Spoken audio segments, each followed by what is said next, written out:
Good morning, friends. Welcome back to my channel Samrat Law Scholar. Today, I shall tell you a motivational story which is based on practical approach towards our life. दोस्तों, एक बार Oliver Cromwell नाम का एक सेनापति था जो बहुत ही बहादुर और आत्मविश्वासी था। लेकिन सबसे बड़ी बात यह थी कि वो सुंदर नहीं था और दुर्भाग्य की बात यह भी थी कि उसका जो चेहरा था वो दागों से और एक बड़े मस्से से भरा हुआ था और उसके चेहरे पर जो मस्सा था वो उसकी क्रूरता को और ज़्यादा बढ़ाता था। एक दिन ओलिवर क्रोमवेल ने एक चित्रकार को अपने पास बुलाया और उससे अपनी तस्वीर बनाने को कहा। अब कुछ दिनों बाद वो चित्रकार उसकी तस्वीर बनाकर ओलिवर क्रोमवेल के पास आया। जब ओलिवर क्रोमवेल ने अपनी उस तस्वीर को देखा तो उसने चित्रकार से कहा कि यह तुम किसकी तस्वीर बनाकर लाए हो। तो उस चित्रकार ने कहा कि हुजूर यह तस्वीर तो आपकी है। तो क्रोमवेल कहते कि मेरी तस्वीर तो नहीं है।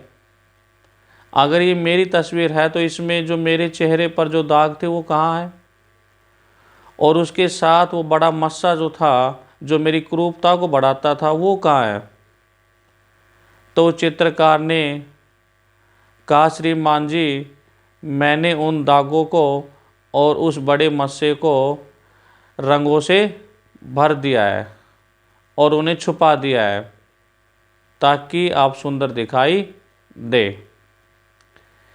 यह बात सुनकर क्रोमवेल को गुस्सा आ गया और उसने उस चित्रकार को डांटने लगा और कहने लगा, जब मेरी इस क्रूरता को कुदरत ही नहीं छुपा पाई तो तुम और मैं कौन होते इसे छुपाने के लिए।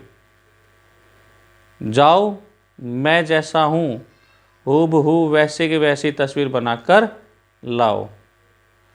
अब वो चित्रकार जो यह सोच रहा था कि सेनापति इस तस्वीर से प्रसन्न होंगे और मुझे कुछ ना कुछ इनाम देंगे, लेकिन उसको डांट पड़ती है। डियर, ओबियसली डांट तो पड़नी ही थी क्योंकि उसने काम ही बिल्कुल कुदरत के विपरीत किया था, प्रकृति के विपरीत किया था। क्योंकि जो चीज़ हमें प्रकृति से मिली है हम उसको चेंज नहीं कर सकते। And dear, one thing which we have to understand is that we people should accept life as it comes to us. We should never compare ourselves with others because it gives birth to inferiority complex.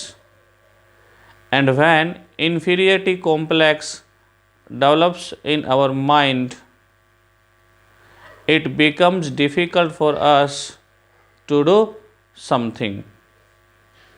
Due to this, we people can neither go or do anything nor move forward in our life and are forced to lead a life suffocatingly.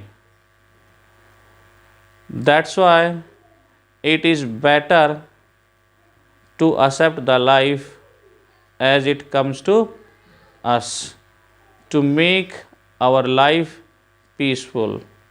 Thank you, dear.